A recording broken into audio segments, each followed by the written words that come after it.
నాకొక ఇంట్రెస్టింగ్ వార్త అండ్ చాలా కామెడీ కూడా అనిపించింది. ఏంటంటే మంత్రులకు టెన్షన్. దాంట్లో ఆ మంత్రులది క్యారికేచర్స్ ఉంటాయి కదా, చాలా కామెడీగా, చాలా సిల్లీగా, అసలు ఇంక ఎట్లా అంటే ఇట్లా పట్టుకొని ఇట్లా వణుకుతున్నారు. ఇక టెన్షన్ ఏంటంటే ఏఐసిసి అధిష్టానం పిలిచిందట. అధిష్టానం పిలిచిక తలంటబోతుంది కాబట్టి అందరు ఇట్లా ఇట్లా చెమటలు పట్టి ఇంక ఇట్లా అసలు ఏం చేయాలని ఒకరు గోర్లు కోరుకుంటున్నారు, ఒకరేమో ఇట్లా ఏడుస్తున్నారు, ఒకరేమో ఇట్లా ఏం జరుగుతుంది అన్నట్టుగా. గతంలో ఆంధ్రజ్యోతి పత్రికలో కూడా ఒక వార్త వచ్చింది, మంత్రులకు తలంటిన రేవంత్ రెడ్డి. సో ఇక్కడ ఏంటంటే ఇక్కడ ఏఐసిసి నుంచి ఇంకా వీళ్ళకి తలంటబోతున్నారన్నట్టుగా ఈ వార్త ఒకటి దర్శనం ఇచ్చింది. ఏంటంటే ఇది రేపు హస్తినలో సీఎం, పిసిసి చీఫ్, మినిస్టర్లతో ఏఐసిసి సమావేశం, ఒక్కొక్కరితో విడిగా భేటీ కానున్న అగ్రనేతలట. నేడు ఢిల్లీకి అమాత్యులు. అధిష్టానం వద్ద ఇప్పటికే ప్రోగ్రెసివ్ రిపోర్ట్, అవినీతి ఆరోపణలు, కుటుంబ సభ్యుల జోక్యంపై ఆరా తీసే ఛాన్స్. ఏం క్లాస్ తీసుకుంటారోనని మంత్రుల్లో ఆందోళన. సో మీకు ఇదంతా కూడా దానికి సంబంధించిన ఈ మంత్రులకు సంబంధించిన ఈ క్యారికేచర్స్ వేస్తాను. ఇందులోనట మంత్రులకేనట ఇది, ఈ యొక్క క్లాసులు, ఈ తలంటే ప్రోగ్రాము మంత్రులకేనట.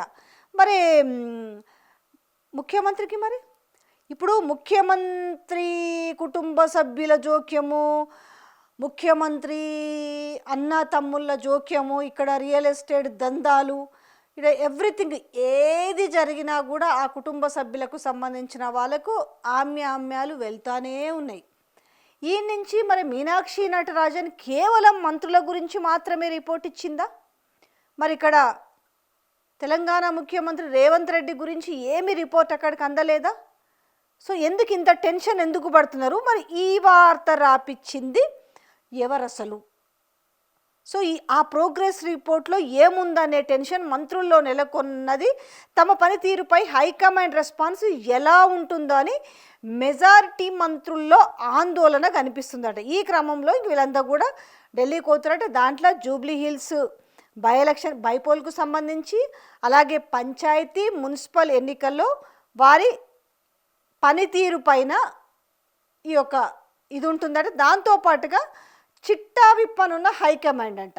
మరి ఏం చిట్టాలు ఉన్నాయి? మరి దీంట్లో మంత్రులతో పాటు సీఎం కూడా చిట్టా విప్పాలి. ఓన్లీ మంత్రులకేనా? భలే రాస్తారు. మరి ఈ మంత్రులు కూడా అట్లా నిమ్మకు నీరెత్తినట్టు ఎట్లా కూర్చుంటారో అర్థం కాదు. మంత్రుల పర్ఫార్మెన్స్పై అధిష్టానం వద్ద ఇప్పటికే పలు నివేదికలు ఉన్నట్టు తెలిసింది. మంత్రులు పార్టీ అధ్యక్షుడు పనితీరుపై పార్టీ ఇన్ఛార్జి మీనాక్షి నటరాజన్ ఎప్పటికప్పుడు నివేదికలు సమర్పిస్తూ ఉన్నారు. ఇందులో ఇంక్లూడింగ్ సీఎం నివేదికలు కూడా ఆమె సమర్పిస్తూనే ఉంది. ఈ మధ్య ఢిల్లీ పర్యటనలో భాగంగా సీఎం రేవంత్ సైతం మినిస్టర్ల పనితీరు పైన హైకమాండ్కు నివేదిక ఇచ్చిందంట. చూసిరా ఈ వార్తా సారాంశం ఏంది?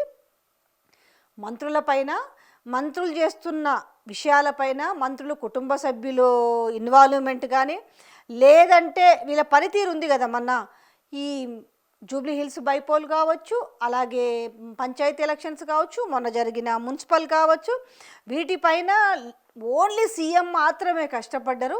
ఎక్కడ మంత్రులు కూడా ఇంట్లో ముసుగుదన్ని పడుకుర్రు తప్ప ఎక్కడ ఏమీ పని చేయలేదు. కేవలం ఈ క్రెడిట్ అంతా కూడా ముఖ్యమంత్రికే దక్కనున్నట్టు.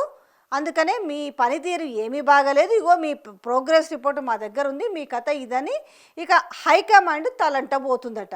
మరి ఎవరిచ్చిరో ఎవరు రాపిచ్చిరో ఏమో కానీ ఈయన కూడా ముఖ్యమంత్రి ఇక్కడ మీనాక్షే కాదట, మంత్రుల పనితీరు పైన, మంత్రులు చేస్తున్న వ్యవహారాలపైన, మంత్రులు చేస్తున్న దందాలపైన, కుటుంబ సభ్యుల జోక్యం. మరి ఇందులో ముఖ్యమంత్రి కుటుంబ సభ్యుల జోక్యం కూడా ఉంది కదా. వీళ్ళ పనితీరుతో పాటు, వీళ్ళ ఫెయిల్యూర్స్తో పాటు, వీళ్ళ దందాలతో పాటు, వీళ్ళ కుటుంబ సభ్యుల దందాలతో పాటు, అలాగే సేమ్ టు సేమ్ మరి ముఖ్యమంత్రి కూడా వర్తిస్తుంది కదా. ఆయన పైన ఆయన కూడా మరి రిపోర్ట్ ఇచ్చుకున్నాడా? హైకమాండ్కి ఇచ్చుకోవాలి కదా. సో ఇక్కడ ఈ వార్త సారాంశమే చెప్తున్నా. అయితే ఇక్కడ అధిష్టానం అట ఈ రెండు నివేదికలు, ఒకటి మీనాక్షి నటరాజన్ ఇచ్చిన రిపోర్టు, రెండోది ముఖ్యమంత్రి రేవంత్ రెడ్డి ఇచ్చిన రిపోర్ట్ను రెండు కలిపి జత చేసి తెచ్చుకురు కదా, వాళ్ళు తెప్పించుకురు కదా. ఇక వాటన్నిటిని ఆల్రెడీ స్టడీ చేసేసిరట ఏఎస్ నేతలు. ఇక వీళ్ళు వచ్చిన తర్వాత ఒక్కొక్కరిగా అంటే ముద్దాయిల్ని విచారించినట్టుగానట ఒక అవగాహనకు ఆల్రెడీ వచ్చిరు కదా దాంట్లో ఏమేమి ఉన్నాయి అనేది. దాని తర్వాత ఒక్కొక్క మంత్రిని విడిగా పిలిచి ఆ నివేదికల్లో నెగటివ్ అంశాలపై వివరణ తీసుకునే అవకాశం ఉందట. ఇక కొంతమంది మంత్రులకు వ్యతిరేకంగా అధిష్టానానికి ఫిర్యాదులు సైతం అందినట్టు తెలిసింది. అందులో సహచర మంత్రుల కంప్లైంట్స్ సైతం ఉన్నట్టు సమాచారం అట. వీటన్నిటిపై అధిష్టానం వివరణ తీసుకునే ఛాన్స్ ఉంటుందనే చర్చ పార్టీ వర్గాల్లో జరుగుతుంది. ఇక అవినీతి ఆరోపణలపై మెజార్టీ మంత్రులపై అవినీతి ఆరోపణలు ఉన్నాయి. కొందరైతే తమ శాఖల్లోని అవినీతికి తోడు తమ జిల్లాలో భూ వివాదాలు, రియల్ ఎస్టేట్, కన్స్ట్రక్షన్ వ్యాపారులతో వాటాలు, ఇసుక మాఫియాతో సంబంధాలు కొనసాగిస్తున్నట్టు ఫిర్యాదులు ఉన్నాయట. కొందరు మంత్రులు అధికారులతో గొడవ పడటం, వారిని అవమానపరిచే విధంగా వ్యవహరిస్తున్నట్టు కంప్లైంట్స్ ఉన్నాయి. ఈ మధ్య తలెత్తిన కొన్ని వివాదాలపైన కూడా ప్రభుత్వానికి ఇటు పార్టీకి పెద్దగా తలనొప్పిగా మారాయి. వీటన్నిటిపైన అధిష్టానం మంత్రుల నుంచి వివరణ తీసుకొట్టిందట. ఇక శాఖల్లో ఫ్యామిలీల జోక్యం పైన సీరియస్ అంట. ఈ శాఖలలో మంత్రులే కాదు, ఈ వార్త రాష్ట్రాలకు మరే ఆ ముఖ్యమంత్రి పనితీరు, ముఖ్యమంత్రి పైన వ్యతిరేకత, ముఖ్యమంత్రి కుటుంబ సభ్యులు, భూదందాలు, రియల్ ఎస్టేట్ దందాల్లో వాటాలు ఇవన్నీ కనిపిస్తలేవా? కోడై కూస్తుంది కదా సమాజం అంతా కూడా. సో ఇంకా మెయిన్ ఏంటి, ఢిల్లీ మీటింగ్ తర్వాత అయితే మంత్రులపైన ఇంత చర్యలు ఉంటాయట. మరి ముఖ్యమంత్రి పైన కూడా చర్యలు ఉంటాయని రాస్తే మంచిగుంటుంది. కేవలం ఇది మంత్రుల మీద రాపిచ్చిన వార్తగా స్పష్టంగా అర్థమవుతుంది. అయితే మంత్రులపైన మరి చర్యలు ఉంటాయని కూడా వాళ్ళే ఒక బాక్స్ ఐటమ్ రాసిరు. ఢిల్లీలో మీటింగ్ తర్వాత పనితీరు సరిగ్గా లేని మంత్రులపై ఏం యాక్షన్ తీసుకుంటారు? క్యాబినెట్ నుంచి తప్పిస్తారా? కేవలం శాఖల మార్పు వరకే పరిమితం అవుతారనే చర్చ పార్టీ వర్గాల్లో జరుగుతుంది. ప్రస్తుతం ఎంపీటీసీ, జెడ్పీటీసీ ఎన్నికలు ఉన్నాయి. ఆ తర్వాత గ్రేటర్ హైదరాబాద్, సైబరాబాద్, మల్కాజ్గిరి మున్సిపల్ కార్పొరేషన్ల ఎన్నికలు ఉంటాయి. ఈ ఎన్నికల తంతు పూర్తయిన తర్వాతే మంత్రివర్గం వ్యవస్థీకరణ లేదా శాఖల మార్పుపై అధిష్టానం నిర్ణయం తీసుకునే అవకాశం ఉంటుందట అనేసి ఈ వార్త. ఇంకా పీసీసీ చీఫ్ పనితీరు పైన కూడా నివేదికట. పీసీసీ అధ్యక్షుడిగా బాధ్యతలు తీసుకున్న తర్వాత మహేష్ గుణ తెలిసి ఈ సందర్భంగా ప్రభుత్వ భారతీయ ఎన్నులుగా ఏసీసీ పిలిపించిన ఏమను. సో ఓవరాల్గా ఏమనిపిస్తుంది అంటే ఈ ఐటెం చూస్తుంటే అటు పీసీసీ చీఫ్, ఇటు మంత్రుల పనితీరు సరిగ్గా లేదు. సో మంత్రుల అవినీతి, మంత్రుల కుటుంబ సభ్యుల జోక్యము, రియల్ ఎస్టేట్ దందాల్లో వాటాలు, సో ఇవన్నీ కలిపి కేవలం వాళ్ళ శాఖల్లోనే కాకుండా ఆ జిల్లాలో కూడా ఏ రకంగా వీళ్ళు అవినీతికి పాల్పడ్డారని చెప్పేసి మంచిగా వార్త రాసుకొచ్చారు.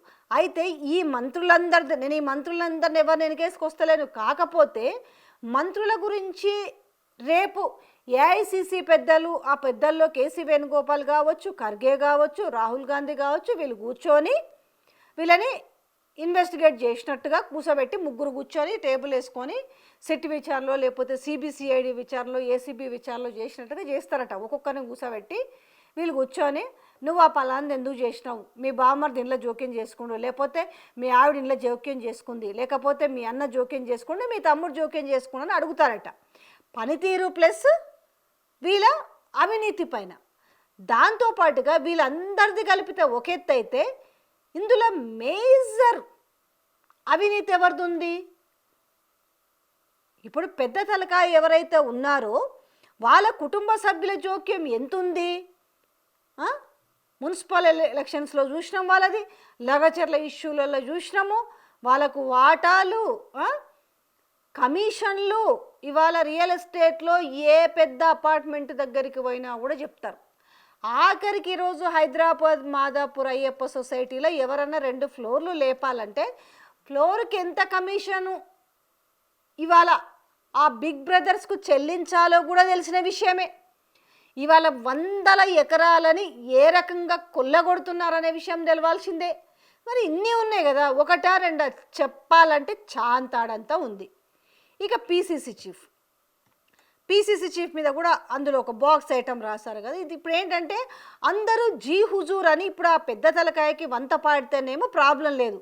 ఎవరైనా ఇండివిజువల్గా డెసిషన్స్ తీసుకుంటే మాత్రం ఖచ్చితంగా తలంటుతారు, తలంటిండ్రు అనేసి వార్తలు రాపిస్తున్న నేపథ్యం కనిపిస్తుంది కదా.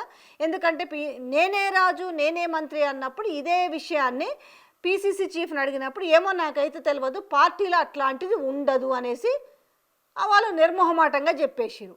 ఇప్పుడు ఈయననేమో నేనే అన్నిటికీ, నా మాటే శాసనం, నా మాటే జీవో, నేనే రాజు నేనే మంత్రి అని చెప్తుంటే ఒకవైపు ఈ మాటను ఎవరు కూడా సీరియస్గా తీసుకుంటలేరు. కాబట్టి మరి ఖచ్చితంగా తలంటాల్సిందే.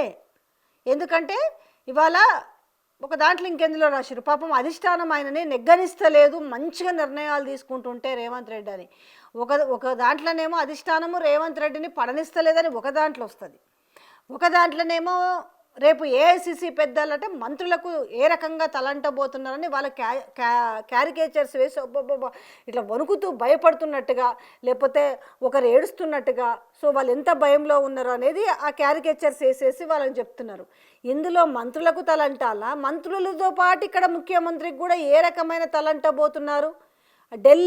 ఢిల్లీలో అడ్డదిడ్డంగా మరి క్లాసులు విక్కపోతున్నారు. ఫస్ట్ ఎవరికి, ఇప్పుడు సపోజ్ ఒక క్లాస్లో ఉన్న స్టూడెంట్స్ సిస్టమేటిక్గా లేరు, పీరియడ్కి అల్లరి చేస్తున్నారు, ఎవరి మాట వింటలేరంటే లోపం ఎవరిలో ఉంటుంది, క్లాస్ లీడర్కి కూడా ఉంటుంది కదా. ఫస్ట్ తలంటాల్సింది ఎందుకు, క్లాస్కి ఒక లీడర్ని పెట్టిరు, రే బాబు జర వాళ్ళని చూసుకో ఏం జరుగుతుందో అని చెప్పేసి ఓ క్లాస్కో లీడర్ని పెట్టారు. మరి ఫస్ట్ క్లాస్ లీడర్ కదా పెట్టాల్సింది, సిస్టమేటిక్గా లేకుండా పిచ్చి పిచ్చిగా చేస్తుంటే స్టూడెంట్స్ అందరూ.